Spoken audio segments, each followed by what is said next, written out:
Halo guys, kembali lagi ke pembahasan soal asli TK Sosum UTBK SBMPTN 2019 mata pelajaran ekonomi bersama saya Rizky Maulana dari Mitra Siswa.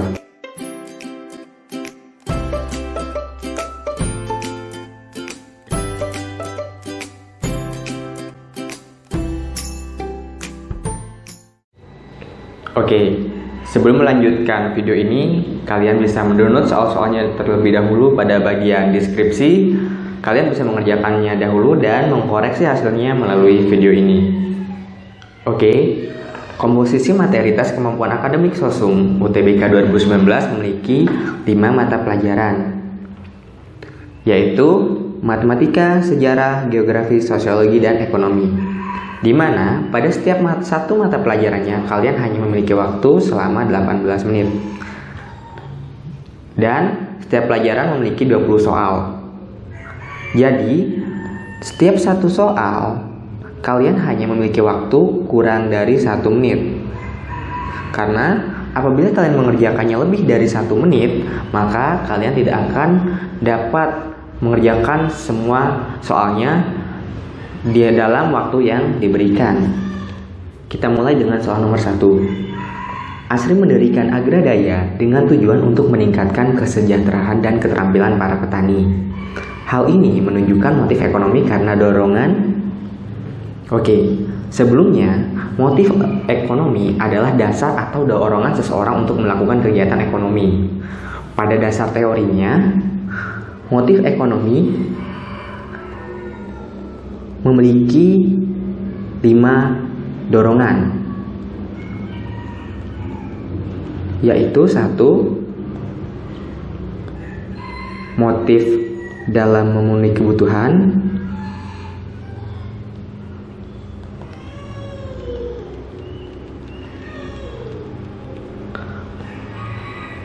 2. Motif untuk mendapatkan laba.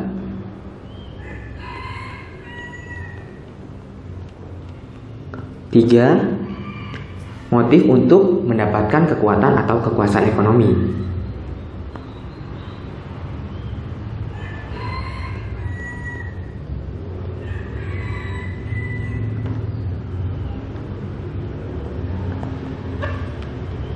4. Motif untuk mendapatkan penghargaan.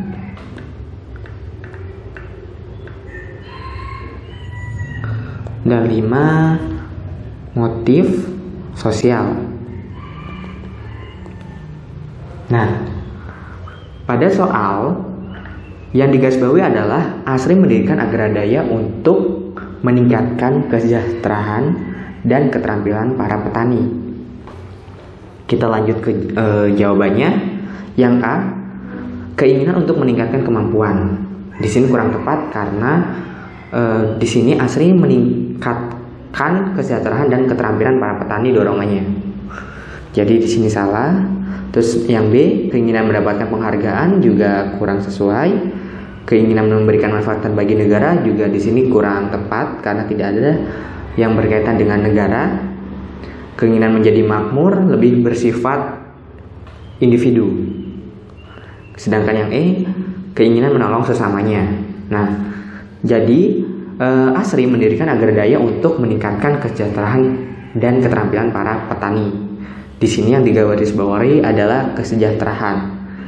Oleh sebab itu, maka motif ekonomi Asri dalam melakukan kegiatan ekonomi adalah karena dorongan keinginan menolong sesamanya.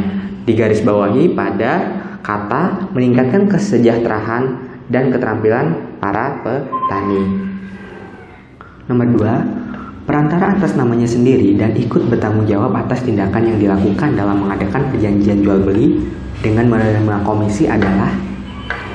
Oke, di bawah ini dari soal dapat diketahui bahwa poinnya adalah perantara atas namanya sendiri yang ikut bertanggung jawab dalam mengadakan perjanjian jual beli dan benefit yang mereka dapatkan adalah menerima komisi. Hal ini merupakan definisi dari seorang komisioner. Kita bahas satu-satu. Kalau eksportir, dia adalah orang yang melakukan ekspor barang dari dalam negeri ke luar negeri. Sedangkan maklar adalah mereka yang sebagai perantara antara penjual dan pembeli, di mana mereka tidak ikut bertanggung jawab. Jadi mereka hanya menghubungkan penjual dan pembeli, sedangkan tindakan atau perjanjiannya langsung dilakukan antara penjual dan pembeli itu sendiri. Sedangkan agen adalah perpanjangan tangan dari produsen. Biasanya agen terdapat di setiap kota atau wilayah di mana mereka menggunakan nama dari entitas atau perusahaannya. Sedangkan distributor adalah perantara, sama-sama perantara dari produsen ke konsumen atau retail atau agen. Namun distributor biasanya menggunakan atas namanya sendiri. Seperti itu. 3. Tahun 2025, Indonesia diperkirakan krisis air. Jika demikian, air akan menjadi benda. Jika mengalami krisis air akan menjadi lebih langka atau sulit untuk didapatkan. Oleh sebab itu, jika air sulit untuk didapatkan atau langka untuk diperoleh, maka untuk memperolehnya kita harus memerlukan pengorbanan atau memerlukan uang untuk mendapatkannya. Pengertian suatu barang yang jika didapatkan memerlukan pengorbanan atau memerlukan uang untuk mendapatkannya akan disebut dengan barang ekonomi. Sedangkan barang bebas adalah barang yang ketika mendapatkannya kita tidak memerlukan pengorbanan karena ketersediaannya melimpah di alam, seperti air laut, pasir di padang pasir. Itu kita tidak memerlukan pengorbanan untuk mendapatkannya karena ketersediaannya melimpah. Sedangkan barang produksi adalah barang yang digunakan untuk memproduksi suatu barang.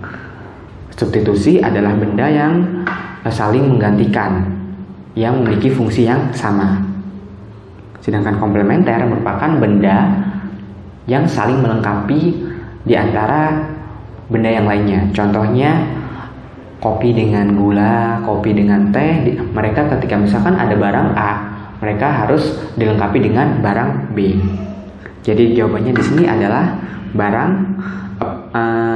air di sini ketika mengalami krisis akan menjadi benda ekonomi karena untuk mendapatkannya memerlukan pengorbanan atau memerlukan uang. 4. Kemampuan uang untuk ditukarkan dengan uang asing adalah di sini uang memiliki dua kemampuan, yaitu internal value dan external value. Pengertiannya adalah kemampuan uang sebagai internal value adalah kemampuan uang untuk ditukarkan menjadi barang atau jasa. Jadi kemampuan uang internal value adalah kemampuan yang dimiliki uang untuk membeli barang dan jasa. Sedangkan external value adalah kemampuan uang untuk ditukarkan dengan uang asing. Jadi di sini jawabannya adalah B. 5. Inflasi yang tingkat keparahannya berada antara 30-100% per tahun termasuk. Inflasi berdasarkan tingkat keparahannya dibagi menjadi 4. Yang pertama adalah inflasi ringan. Inflasi ringan tingkat keparahannya berada di bawah 10% per tahun. Sedangkan inflasi sedang antara 10-30% per tahun. Inflasi berat antara 30-100%. Sedangkan inflasi sangat berat sama dengan inflasi hiperinflasi sebutannya, di mana di atas 100% per tahun. Oleh sebab itu, nomor 5 jawabannya adalah inflasi berat yang kategorinya 30-100% per tahun. Nomor 6, cara mengatasi inflasi dengan membeli dan menjual surat-surat berharga disebut. Cara mengatasi inflasi dapat dilakukan dengan kebijakan moneter yang terdiri dari politik diskonto, politik pasar terbuka, dan politik persediaan kas. Namun di sini cara mengatasi inflasi dengan membeli dan menjual surat berharga disebut dengan politik pasar terbuka. Nomor 7, penerimaan untuk tiap-tiap satuan produksi yang dijual adalah konsep. Konsep penerimaan dibagi menjadi 3, yaitu penerimaan total, penerimaan marginal, dan juga penerimaan rata-rata.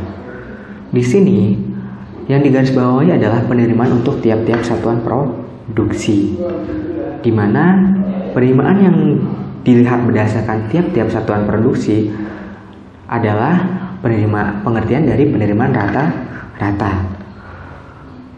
Jika penerimaan total adalah penerimaan dari keseluruhan produksi, sedangkan penerimaan marginal adalah penerimaan dari penambahan satuan produksi. 8. Kenaikan tarif dasar listrik akan menyebabkan kenaikan harga barang dalam sebuah perekonomian dan menimbulkan inflasi. Inflasi yang disebabkan oleh kenaikan tarif dasar listrik disebut.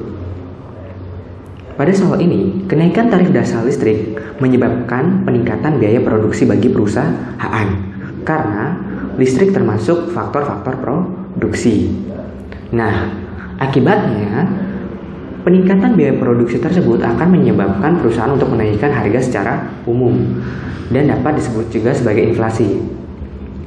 Nah, inflasi ini berarti disebabkan oleh peningkatan biaya produksi. Inflasi yang disebabkan oleh peningkatan biaya produksi disebut dengan cost push inflation, di mana cost push inflation ini ditandai dengan pergeseran kurva agregat supply ke kiri, sedangkan kurva agregat demand-nya tidak berubah. 9. Di negara yang menganut sistem kurs tetap, pada kondisi apakah bank sentral akan melakukan intervensi dengan membeli mata uang asing di pasar valuta asing? Nah, di sini jika negara menganut sistem kurs tetap, bank sentralnya akan melakukan intervensi ketika mata uang mengalami depresiasi, ketika mata uang domestiknya mengalami depresiasi atau penurunan. 10. Kebijakan fiskal diarahkan untuk dapat mengatasi masalah-masalah mendasar yang menjadi prioritas pembangunan, yaitu di sini kebijakan ekonomi dibagi menjadi 2, kebijakan fiskal dan juga kebijakan moneter. Kebijakan fiskal biasanya berkaitan dengan kebijakan pemerintah dalam mengelola anggaran negaranya. Nah, di soal nomor 10 ini, kebijakan fiskal diarahkan untuk mengatasi masalah-masalah mendasar yang menjadi prioritas pembangunan. Berarti yang kita cari adalah masalah-masalah mendasar yang menjadi prioritas pembangunan apa saja. Di sini yang menjadi prioritas pembangunan diantaranya adalah dapat melalui penanggulangan kemiskinan,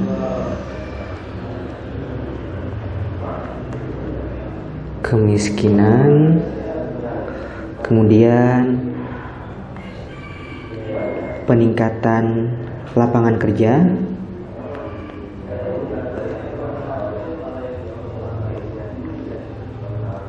ekspor maupun investasi. Kemudian bisa juga dilakukan melalui revitalisasi sektor-sektor yang dapat meningkatkan pembangunan, diantaranya revitalisasi pertanian dan pembangunan, serta pembangunan sendiri dapat dilakukan dengan melakukan peningkatan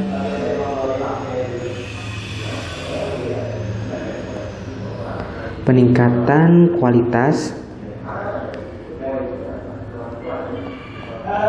dan akses pendidikan maupun pelayanan kesehatan.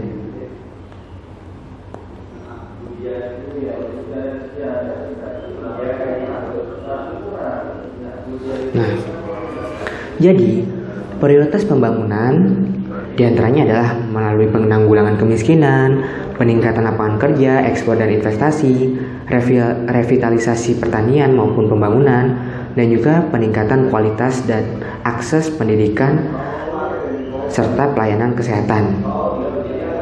Berarti yang A kurang tepat, mengurangi subsidi minyak mentah juga tidak, menghilangkan praktek KKN juga tidak, memberikan situasi perekonomian yang stabil bagi para investor juga tidak. Berarti di sini yang lebih tepat adalah peningkatan kesempatan kerja, karena hal ini berkaitan dengan poin nomor 2, yaitu peningkatan lapangan kerja yang dapat mengurangi pengangguran sehingga dapat mendorong terjadinya pembangunan dalam suatu negara.